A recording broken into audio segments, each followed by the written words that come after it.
Lately everybody's been talking about the latest Ninja Turtles game that came out back in June of this year. And honestly, it's probably the best Ninja Turtle games I've ever seen. And I've been a fan of the series since the early 90s. And the thing is, this game is one that a lot of people would agree dwarfs Turtles in Time in terms of just overall quality.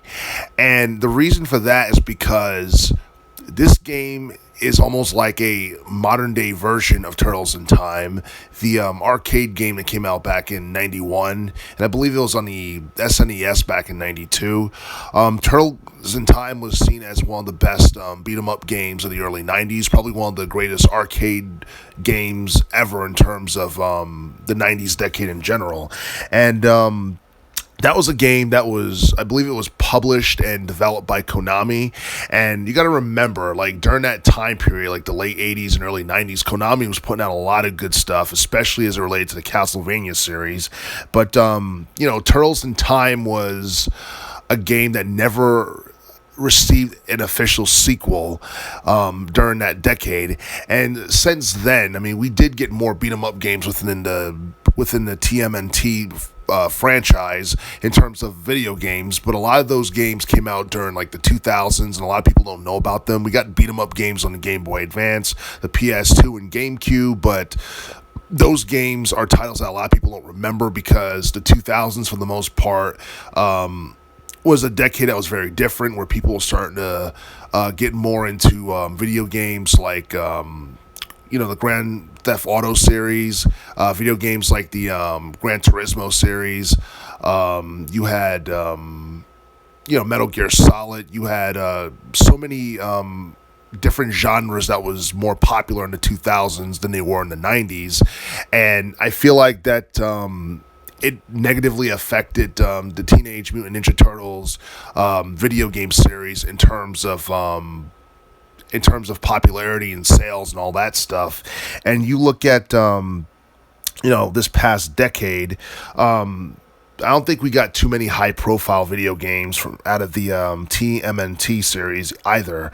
Shredder's Revenge is a game that, a lot of people thought they would never see, and in some ways, it pays homage to Turtles in Time. The gameplay feels very similar, but much better. You look at the gameplay for the PlayStation 4. You can have up to 6 players simultaneously if you're doing online multiplayer gameplay. It also gives you the option of local multiplayer gameplay with 4 players at a time.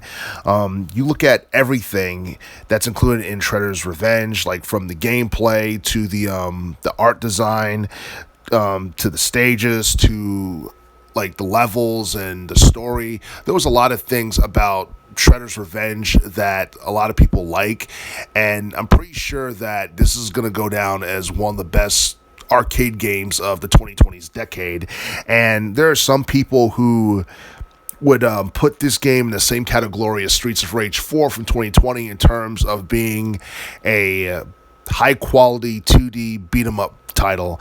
And there are some people who think that this game will surpass Streets of Rage 4 in terms of sales, and that's something that has yet to be seen, because I believe Streets of Rage 4 has managed to reach at least 2.5 million copies in sales since its release across multiple gaming platforms.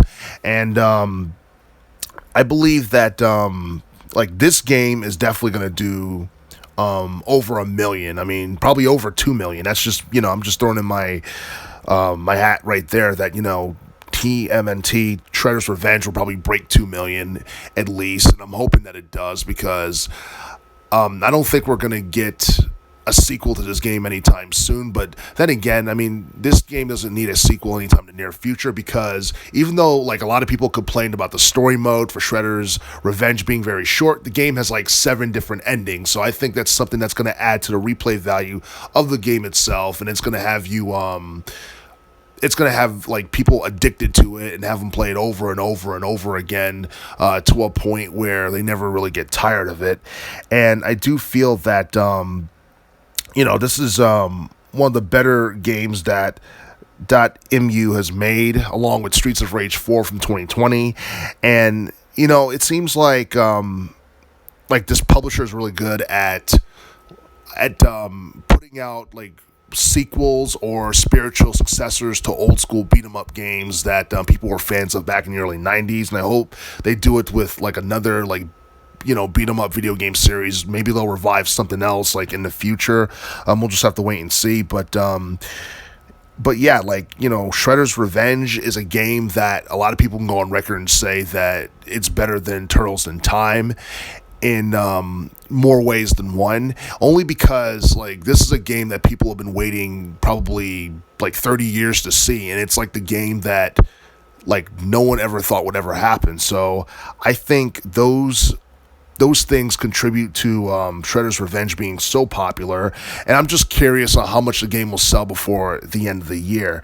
Now, in terms of whether or not it should be on like current gen game systems like the PS5 and Xbox Series X, I don't think a lot of people have PS5s or Xbox Series X in comparison to last gen consoles, which is probably why Shredder's Revenge was limited to game systems from last gen, with the exception of Nintendo Switch. And even though like the beat 'em up genre has seemingly been dead for quite some time, games like Shredder's Revenge and Streets of Rage 4 can probably revive the beat 'em up genre, not necessarily to a point where it becomes mainstream or what have you, but I think that with releases like this game and Streets of Rage 4, the beat 'em up genre will be back in the limelight like it once was back in the early 90s during the arcade era of gaming.